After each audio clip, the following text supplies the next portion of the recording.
A lot of people are very self-aware and still unsafe to be in relationship with. But that's it.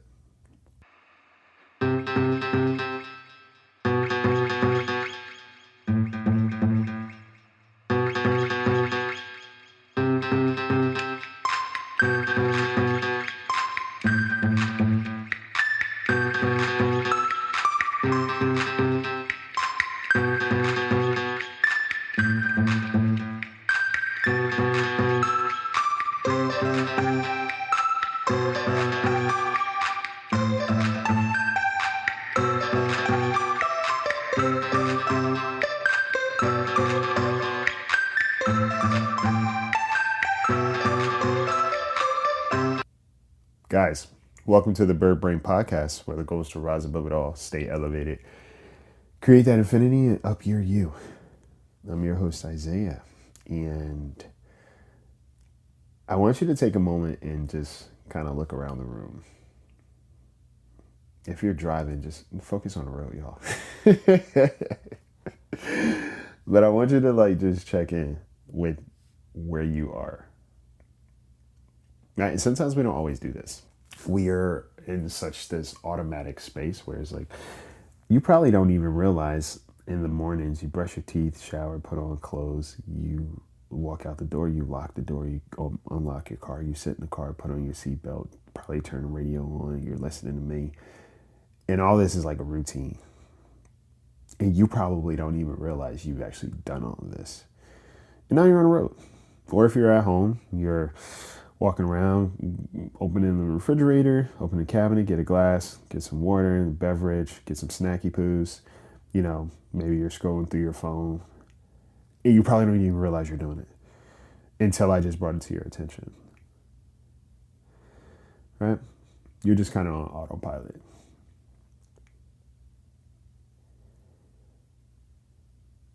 But if you actually are now aware of what you are doing and you are like a participant now, what does it feel like? What are your thoughts about it? Okay. Where is it coming up in your body? Do you feel embarrassed? Do you feel like relieved? Do you realize that your breathing has been a little shallow? Sometimes I catch myself where it's like my breathing is really shallow. And I just remind myself, yo, you gotta breathe, bro. And it's cool to clock it because it slows things down.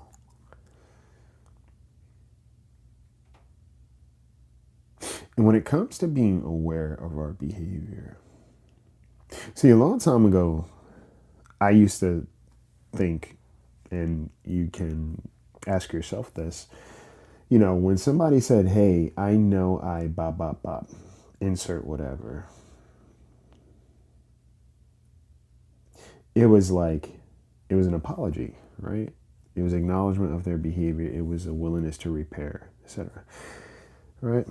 Self-awareness is knowing your patterns. Maturity is knowing something about them. Insight without repair becomes a story you tell about yourself instead of a change you make. Now, for example, somebody says, hey, I know I avoid conflict. Hey, I know I've been a bad friend. Hey, I know I ghosted on you weeks, months, and I never responded to you. Hey, I know I shut down. Hey, I know I hurt you. Or that's just how I am. And when you really think about what somebody's saying, while it sounds like an apology, it sounds like, oh, this person is wanting to do better. It sounds like, oh yeah, they get it. We're gonna now move past this relationship, or we're gonna move past this hurdle in the relationship. It gives people moral credit, actually, without effort. I think I had somebody do that recently, where it's like, oh yeah, I'm not equipped with those tools, etc. That's just not who I am. But they were that in other places, though. Right? So it was this thing of attempting to recognize, yeah, I'm just not, I realize now that's just not me. To absolve themselves of what they'd been doing, to absolve themselves of actually being confronted about certain behaviors and transgressions, right? It was an opportunity to self-soothe. Oh yeah, see, I'm just not, I guess I just realized I'm not that kind of individual. Wow, what a relief, man. I had that revelation. That's what it is. I'm not that. I can't be that. Man, I guess I bit off more than I could chew. Whoopsies. And the entire time, it wasn't about the person repairing or course correcting or even holding themselves accountable, truth be told. It was a desire to have moral credit without effort in place.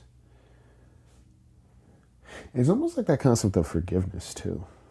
Sometimes when people say, well, yeah, God forgives. I'm only human. Right?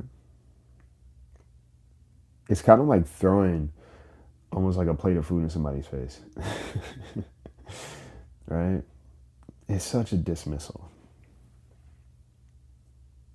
And I think years ago when somebody said, hey, I know I was this, or I know I did this. And sometimes people would take that as an apology. Right? Oh man, you recognize what you did. Bet. All right, cool. So that means you're going to change, right? And for the other person, no. I'm just telling you in certain ways what you want to hear. I'm posturing in certain ways self-awareness. Yes, I know what I did wrong, and I know that's probably what you want to hear.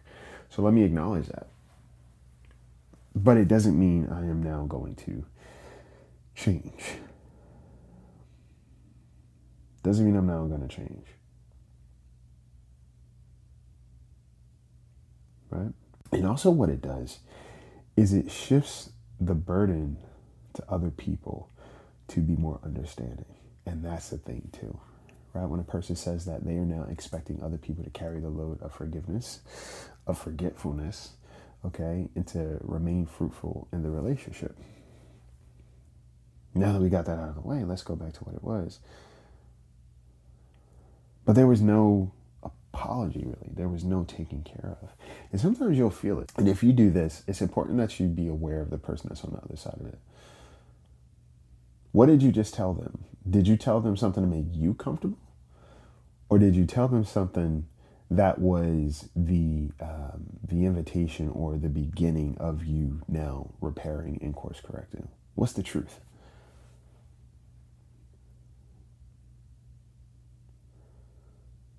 Awareness does not absolve impact. Okay? Awareness does not absolve impact whatsoever. And a lot of times people get stuck in this loopy-loop because now you feel like you now have to tell the person, hey, it's okay. Oh, it's all good. And I've been practicing not saying it's all good when it's not all good lately. Somebody says, hey, I know I've been da-da-da-da. I'm like, all right, bet. Cool. I appreciate you acknowledging that. And I leave it. Right? Because now is not my burden to carry. And I also make sure I don't say that to other people. Hey, I know I've been this, and this. And that's it. Because I'm not looking for them to apologize or coddle me. It's like, hey, I know I missed these last couple of texts. I'm catching up right now. I'm going to be much better about this. Please forgive me. Thank you for your patience. Boom. Okay. And I think we have demanded that other people dismiss their own feelings, their own life healing journey to always stop and take care of us in a very selfish way, kind of. Like we think that we're the only ones that have something going on. And other people are just supposed to get that. It is such a self-entitled way of going through life. And there are a lot of people who claim self-awareness but lack spatial awareness emotionally. They don't see how they flood or overcrowd a relationship. And if they do, they probably don't care. That's just how I am. Right?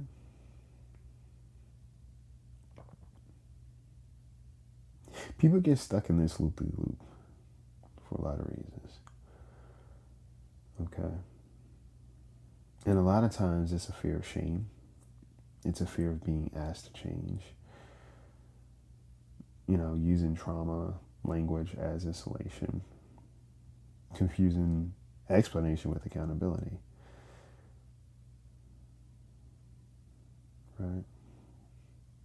People will say these things to get ahead of the consequences. Hey, I know I've been ABC or insert. I know I did this. And it's trying to expedite almost the shame or responsibility that comes with the transgression, that comes with the impact of the behavior. Hey, I know I did this. Right? It's a fear of shame. It's a fear of somebody else saying, hey, you did this and this hurt me.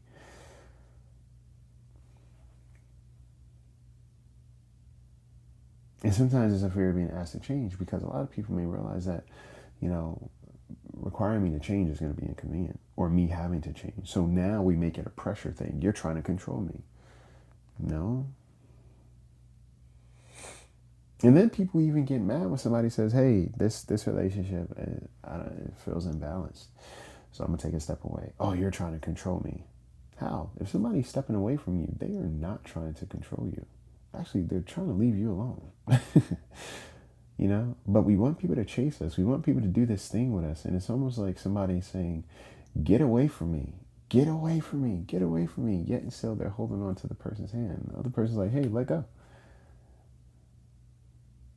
And like, would you just get away from me? I'm trying to. Let go of my hand. Or let go of my shirt. I'm trying to leave you alone. Why don't you let me do that? Oh, you're just trying to control me.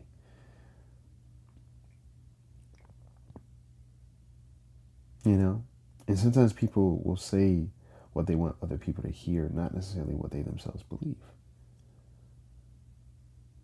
So I'll say all the things that sound like niceties, that sound like I am growing. But in reality, it probably is not that whatsoever.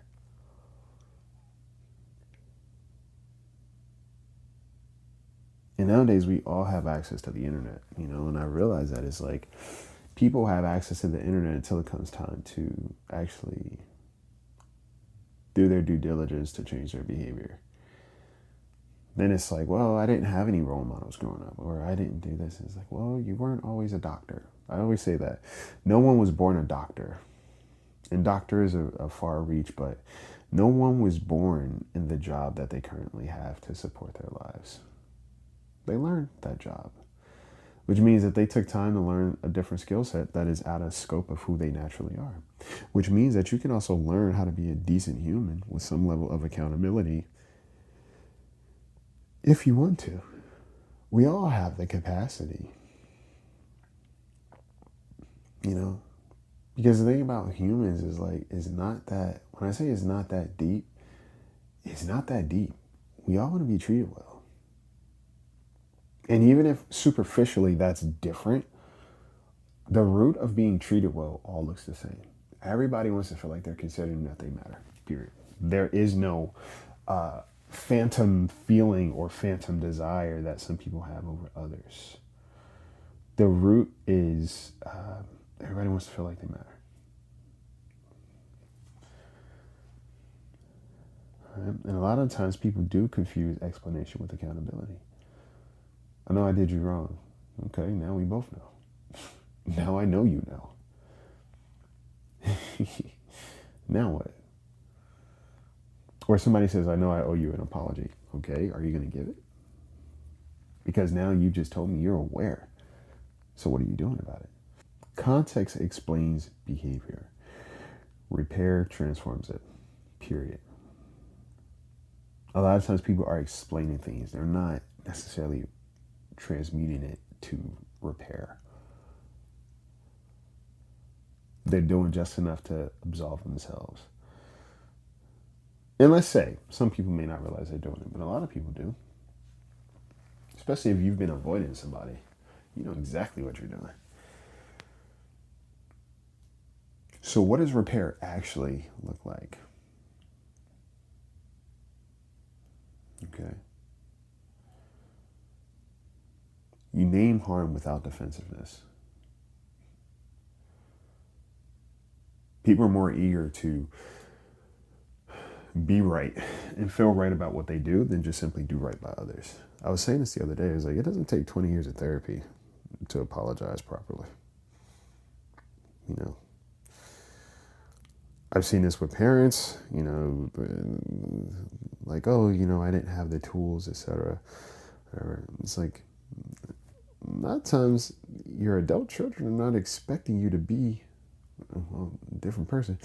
They're expecting you to just acknowledge what was done. And if that's too hard, hey, say that.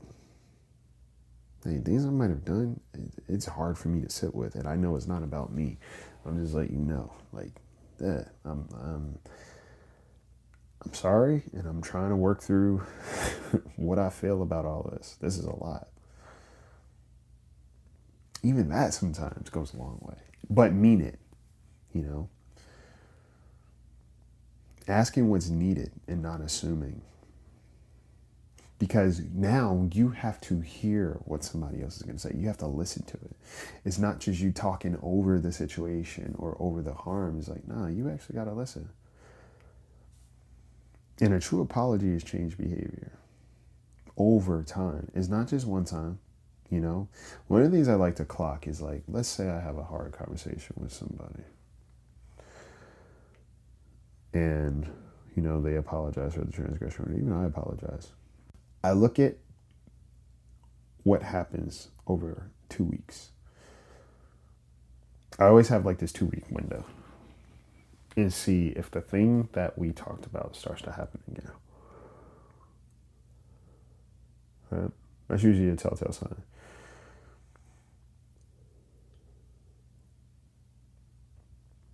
The ability to tolerate discomfort without disappearing. Right? Sometimes a person apologizes, next thing you know, they disappear. And it's like, whoa, what happened?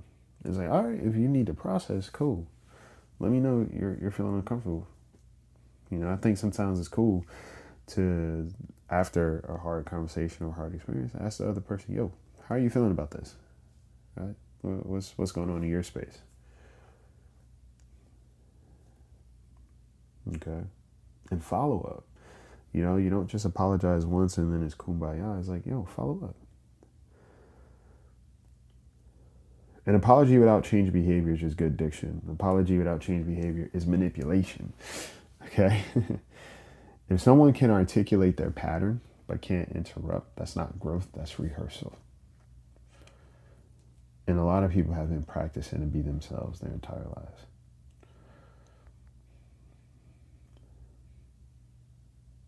You know, and it shows up in different ways in friendships. All right, somebody asks you to be patient for forever. What's the time map on patience? You know, telling people that they should be patient with somebody else's growth. What's the time map? Oh yeah, well, growth doesn't happen. Okay, so what's the time map? Because the same way you don't have a time period for when you want to change your behavior, people also don't need to give you a time period of eternity to deal with it. Right? If your boss says, hey, if you don't change how you are doing things, you're fired. So you hop, skip, jump to it. Right?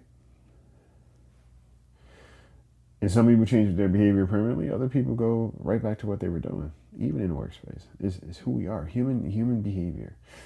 And change is very uncomfortable and is very inconvenient, you know? Or a partner or a friend says, I know I'm bad at this. And that's a stop sign. It's a complete sentence, right? Where's the semicolon? I know I'm bad at this, but you know what? I'm willing to work at this because this is important. You know, and especially when it comes to people who want grace but resist responsibility. Right? I expect you to extend grace to me. What is grace? Grace is not enabling. That's for damn sure. So when you say people should give you grace, what is that? understanding someone doesn't mean accepting the cost of their stagnation, period. Okay. There's a lot of things I can understand about myself. There's a lot of things I can understand about others. And sometimes what I come to understand is like, oh man, I understand this may have happened. This may be an experience. And I also understand they're probably not the safest person to be in a relationship with.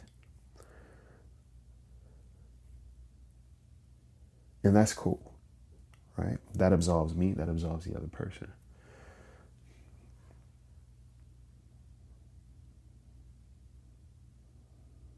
Growth isn't how well you can name yourself, it's how well you can show up differently.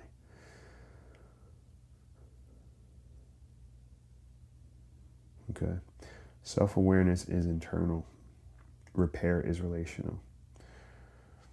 And if nothing changes, awareness is just a monologue. So I really want you to think about that. I really want you to consider what it is that somebody is saying or what you are saying. What is it that you are actually telling other people? We talk a lot about self-awareness like it's the finish line. Like if you can name your patterns, explain your trauma, and narrate your inner world fluently, that somehow equals growth.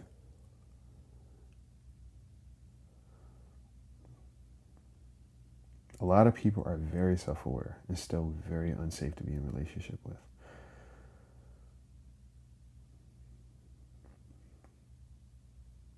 Take care of yourselves. Take care of each other. Take flight.